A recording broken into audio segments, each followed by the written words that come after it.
of Meridith through thought, word, and deed. My name is Susan Anderson, and I've known Meridith for a very, very long time. We were very young, and I was always proud to call her a friend. I encourage you all to use this time to reflect, remember, and honor the Meridith that we all knew and loved, Meridith from the Cape. As we gather here at the Cape Ray Lighthouse, it is not without significance. Meridith has come home to the place and people she knew first. She is being laid to rest as her mother and father before her, where her earthly journey began, so now it ends. No more fitting than are the words of one of Meridith's favorite tunes. Let me fish off Cape St. Mary. Take me back to that snug green cove where the seas roll up their thunder. There let me rest in the earth's cool breast, where the stars shine out their wonder and the seas roll up their thunder.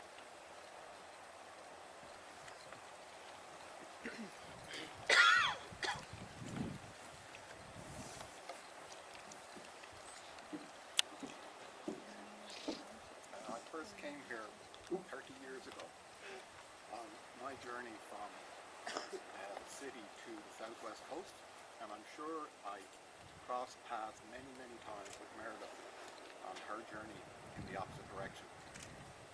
Recently I discovered that we shared similar tastes in music. One piece that she particularly loved was Let Me Fish Off Cape St. Mary's, and I'll play that now. And I'll also play an Irish piece that's a favourite of mine, and it's called Murphy's Quadra. I meant they're both about where we're from and where we want to go.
do that for just anybody.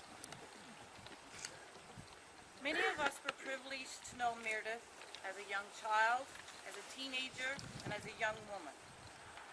As we all followed our individual dreams and journeys, the opportunity to come together became more the exception than the rule.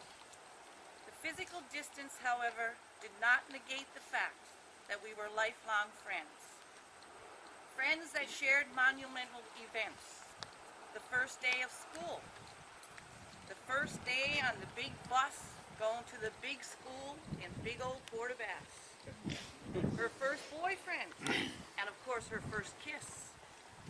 And let's not forget that first party at the Starlights. These events, along with many more during those informative years, were instrumental in setting Meridith on her life's journey. Yes, Meridith, a journey it was. From the little stage at that little Cape Ray schoolhouse to the global stage of the medical community. But then, is anyone surprised? Meridith was always a leader, and to quote my dearest friend, Meridith was a guiding light. Her compassion, her integrity, and respect for others continually afforded her the skills to lead, to guide, to teach, and to mentor, without exception. Meridith did all this as early as her Girl Guide days, when she earned the highest award, the Canada Court, and her most recent, the Merit Award in Medicine. Meridith continued to honor the values that her parents instilled in her and Bev at a very young age. All they wanted for each of them was to do anything they wanted to do, but to do it the best they could. Indeed, they did. Mr. and Mrs. Marks were very proud of both their daughters. I'd like to introduce to you now Meridith's husband, Peter, who we are very proud to have here with us today.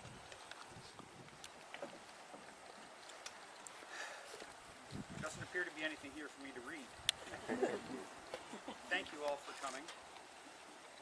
It's a beautiful day, but it occurs to me while I'm standing here that Meridith wasn't always entirely truthful with me, because she said it was never like this out here. And as Susan and I were commenting a second ago, she said, you know, if it was like this all the time, you'd have no reason to want to be anywhere else. And I sort of thought for a second, I said, if it was like this all the time, it wouldn't be empty like this. There'd be an awful lot more people here all the time, which I think is true. Thank you for joining us on this beautiful day here at the Cape Ray Light Station. As many of you know where Meridith is from. We've had two other services. There was a service immediately after Meridith died in Ottawa. The intent of that service was to bring together the different people and talk about the different aspects of Meridith's life, because we have friends in many different areas: cottage friends, professional friends, Newfoundland friends. Sometimes they even overlap. And the intent then was to help share with other people the different aspects of Meridith's life. I'm not going to repeat all that now, so don't worry. You all know where she's from, and that's really, and where she's come back to, and that's the most important thing. Meridith and I both have lived away from Newfoundland longer than we lived in Newfoundland. But there was never any question in anyone's mind about where Meridith was from, and certainly not in Meridith's mind where she was from. She was always intensely proud of being from right there, and at every opportunity would tell people that she was from Cape Ray, Newfoundland, not Port aux Basques necessarily, Cape Ray. I believe they call them capers or something. She was a caper. And she grew up a sandhopper. That's exactly, that's what she did. Thank you. Thank you, Cabell. You're absolutely right. She was intensely proud of being a Newfoundlander and intensely proud of being here. We traveled around the world. She traveled around the world professionally, presentations. She was well respected in her field, had really done a lot of work in the medical education community, and that's where she really found her niche. She found her niche. You know, she was a physician and she was very good at that as a rehab physician, but really found her joy in teaching young physicians and mentoring young physicians and helping their careers get going. That's what she really helped. She liked to lead, as Susan pointed out. As I said, she was always proud of being from this place, and it's only fitting that this is the conclusion of 3 services. We've had one in Ottawa, as I said, one in St. John's for the family and friends there, and then this one closing the circle and bringing her home, as Susan pointed out. I don't know how many people here know how Meridith and I met. Let's see a show of hands about how many want to admit? Tell the story again, Yeah. Peter. I won't tell the whole story, but I will say that I'll tell you part of the story. I was working in Hopebrook at the time. Many of you remember that. It was a mine way out there. I was working for Bechtel, and on my 1 week out, I was in St. John's, Newfoundland. I was at St. John's at the time, and I was downtown in a bar or something. I can't quite remember. I was having a drink, and in walked this young woman with 2 men, and I thought I knew one of them, but I certainly did not know who she was. Now, those of you who know this whole story are going, he'll never be finished if he talks this fast. I'm not going to give out a whole lot of details, but let's just say that I was very curious to find out who this person was. Of course, I didn't have the nerve to go up and ask this clearly confident, you know what Meredith was, she carried herself quite well, and I was not confident enough to go up and speak to her. So she left, and I was in a deep funk for the rest of that week. Did the obvious things. Went back to that bar every night, hoping on the off chance that she might be back there. No avail. So I'm in church the next Sunday.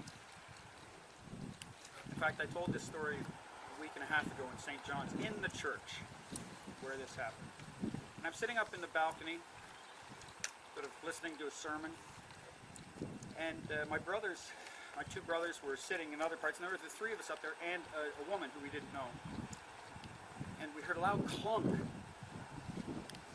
sort of startled us awake, perhaps, or we arose and realized that the woman had collapsed. So there's a bit of a flurry of activity as Ian, Stephen, my 2 brothers, and I kept sort of are trying to administer help to this person or figure out what's wrong. Here's the deal. Stephen, you look after, Stephen giving me orders, you look after this, you go downstairs to the front door and you call 911. So my job was to go down to the front door. It's about right up there with my task. You go and wait. So I went and waited by the front door, and an ambulance pulled up. You know how this story ends. The door opened up on the ambulance, and out she leapt. The girl from the bar. So I, being a very astute person, quickly looked at her name tag and went, okay, Dr. Marks, now I know where I can find you. There were a whole lot of things that then went on, and culminating about 2 months later, 2.5 months later, when I eventually managed to introduce myself to her and feign no knowledge of where she was from. I knew all that. Who her parents were, I knew all that. Who her knew all that. Who her sister was, I knew all that. Who her brother-in-law was, I knew all that. I knew everything about her. But I said, oh really, you have a sister? She's a lawyer? Now, and here's the best one. You have a father, your father's name is Bun Marks. Bun Marks, now, he's not from Cape Ray.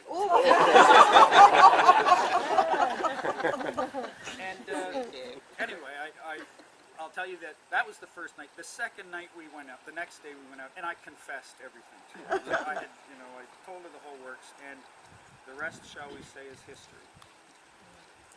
We had wonderful 23 years of marriage, almost 23, and we shared a lot of pain. Our daughter Haley passed away in 1995, shortly after she was born, as many of you know. And life with children was not to be for us. So Meridith, as her personality was, she thrust herself into work and thrust herself into all sorts of activities and did supremely well at all of them. And I took great vicarious pleasure in this because it meant that I didn't have to do it in my right. I enjoyed helping her. She was so much fun to listen to. We never talked about my work. I liked talking about her work. But she got a lot of enjoyment out of what she did. And she got a lot of enjoyment out of about how her sister was doing. And later on then her nephew. And she's always watching now, her nephew right now. I'm just sort of glancing down at Benjamin so that he gets there. And she watches out for me too. Although she's not standing up here on the stage with me right now, it'd be kind of odd if she was, but I guess I can feel her right here. And I'll leave you with one final short story that will help. It helps me. 3-4 weeks ago, we had at our cottage outside of Ottawa, a place called Calabogie, a friend of ours, a friend of Tom and Jane, good friends of ours who came from Ottawa for this ceremony today. Tom and Jane and Meridith and I, the daughter of a friend of theirs, got married. And Kristen's wedding was held at a ski hill, which is about 2 kilometers from Meridith and my cottage. Now, of course, it's different. I'm now at the cottage alone. And I'm at home alone. I'm in the house alone. So I talk to Meridith occasionally. I never know if she's listening, but you're always kind of looking for a sign or whatnot. And around 10 o'clock at the reception, I just decided, you know, I can't be here. There's too much happiness and joy. Not that I'm morose or anything, but I didn't feel like I could be there. Something was telling me, just go home. Just leave. You know, just go home. So I did. I decided I was going to walk back to the cottage. It's along a country road, much like the road driving out here, except a lot more trees. And they're a lot taller than this. Big trees and whatnot. And as I walked out the parking lot, the corner of the parking lot to the highway, I use the term loosely, to the road which is named a highway, I realized that the bushes on either side of the highway, there were fireflies. I don't know if you've ever seen a firefly. How many people here have seen fireflies? Know what a firefly is? A firefly is a little bug that, well, scientifically, bioluminescence, you don't have to worry about that. They're bright, they're little lights that come on. And it's the most amazing thing when you see them come on and off, and they just sort of fly around. And I hadn't seen fireflies in years. And they were just at the road where I sort of had come out of this ski hill parking lot. I thought, well, that's really neat. Fireflies. And I thought back and I thought, you know, you could see how hundreds of years ago people would see these and think they're spirits or something, and then I realized, well, maybe that's not such a crazy idea. And then as I continued walking home, I realized that the whole road, on both sides of the road, for the entire 2-kilometer walk, was full of fireflies. And I prefer to think that it was Meridith. It turned into a firefly, of course, but that for me helped remind me of her and gave me comfort. And being here in this place right now with this weather, getting a sunburn at Cape Ray, Newfoundland, thinking about Meridith, the only thing missing is having her right here, but she is. She's in all of our hearts. And I hope that you all shall remember her. And any time you should ever see a firefly or on TV or in real life, I ask you to just think about it. And that will help keep her alive and in our hearts. Now, I promised I'm not going to go on for a long time, but I've also promised that I'd like to give other people the opportunity, people who are good friends, or anybody who might have a story or something they'd like to share about Meridith. And of course, when putting these things together, there's always these sorts of events, as has happened. There's always a question, what's the right protocol and so forth. Well, you know what, folks? The protocol is what we decide it's going to be, right?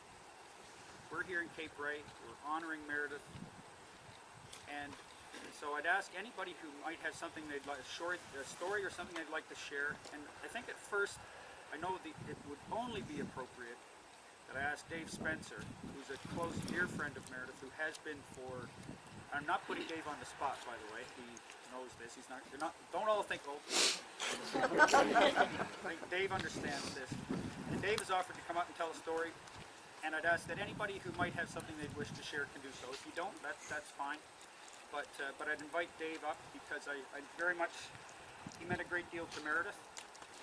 And what can I really say about Meridith? I was there when she got off the school bus. We became very, very good friends and went right through school together. Of course, she was much better at that than me.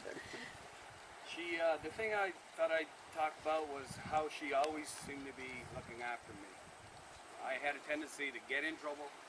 She had a tendency to take me out of it. I remember after being friends back in elementary school, when I'd come to school, she'd check my homework to make sure it was. When we got to high school, it was always the English assignments because Meridith always knew Mrs. Pretty wasn't happy, no one was happy. So we went on to college, and in the university in Corner Brook, there was Beaver Foods had a cafeteria there. They used to give us beaver bucks, which is basically monopoly money with beaver stamped on it. And that was the only way you could get food at the cafeteria. So we'd save up our beaver bucks and play poker. I would lose all my beaver bucks. She always saved her beaver bucks for me. She would never give them to me. She'd always take me to lunch. She's looking after me one more time. Then after a few years, I got married, and she was a young doctor in St. John's, and my wife got pregnant. And there was a few complications, and she ended up leaving in an ambulance from here to St. John's. And Meridith heard this. And she had just worked a full shift. And she stayed there till 2 o'clock in the morning when the ambulance got in. Stayed with my wife all that night. And at 3:20, the next afternoon, she was still there and delivered my own little Meridith. I just know that this brilliant, beautiful woman will be with me forever. Thanks.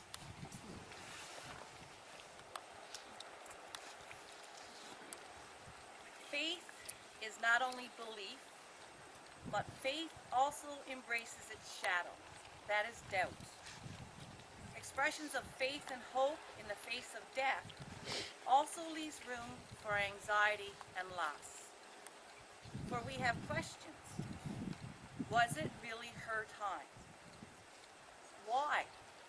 She had so much to give and gave it so freely. Is this really the end? Whatever your question, remember, there is a time for thanksgiving even in the midst of mourning. This is the time to be thankful. Thankful for Meridith's life, thankful for her friendship, and thankful for her contributions. We can honor Meridith and her life's journey by aspiring to excellence, keeping an open mind, being persistent, and by helping others to be the best they can be. Her words. At this time now, Bev and Peter will be taking Meridith's ashes down over the hill. They will have a private moment there. During that time also, we will have Miss Browning grace us with her voice.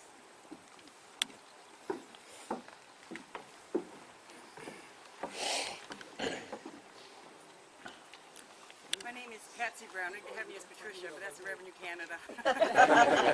Something comes to Patricia, I don't open it. And I was honored to be asked to sing today at Meridith's service, and they've asked me if I would sing one of her favorite selections, which is a Sarah McLachlan song, which is I Remember You. And I'm not sure if I'm going to have a mic. I don't even know if I'll really need it. My family would say I don't need a mic. I will remember you. Will you remember me? Don't let your life pass you by. Weep not for the memory. I'm so tired, but I can't sleep. Standing on the edge of something much too deep. It's funny how we feel so much, but we cannot say a word. Though we are screaming inside, we can't be heard. And I will remember you. Will you remember me? Don't let your life pass you by. Weep not for the memories. I'm so afraid to love you, but more afraid to lose. Clinging to a past that won't let me choose. First there was a darkness, a deep and endless night. Oh, but you gave me everything, gave me light. And I will remember you. Will you remember me? Don't let your life pass you by. Weep not for the memories. I'm so tired that I can't sleep.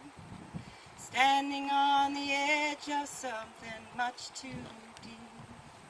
It's funny how we feel so much, but we cannot say a word.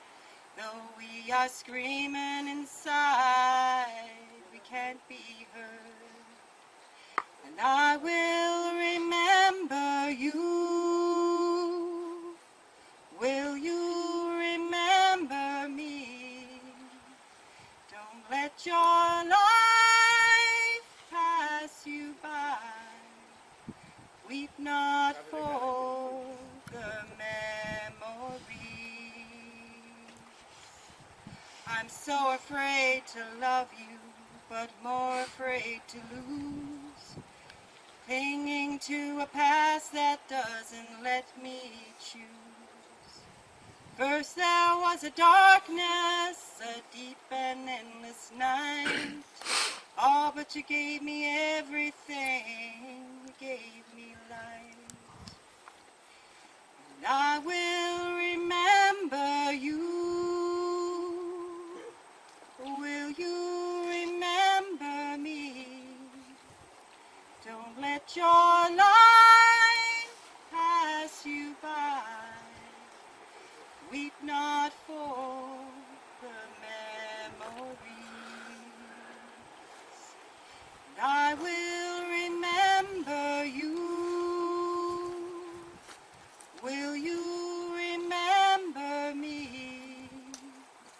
Don't let your life pass you by. Weep not for the memories. Weep not for the memories.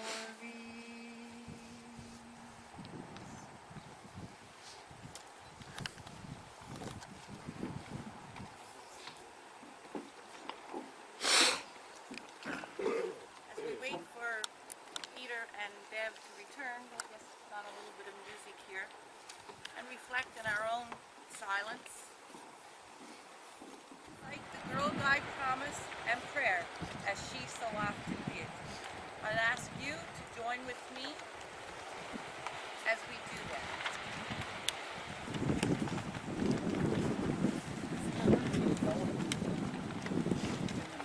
Hold on, ladies. Can you still do it?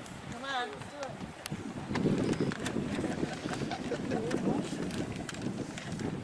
I promise on my honor to do my best, to do my duty to God, the Queen, and my country, to help other peoples at all times, and to obey the guide law.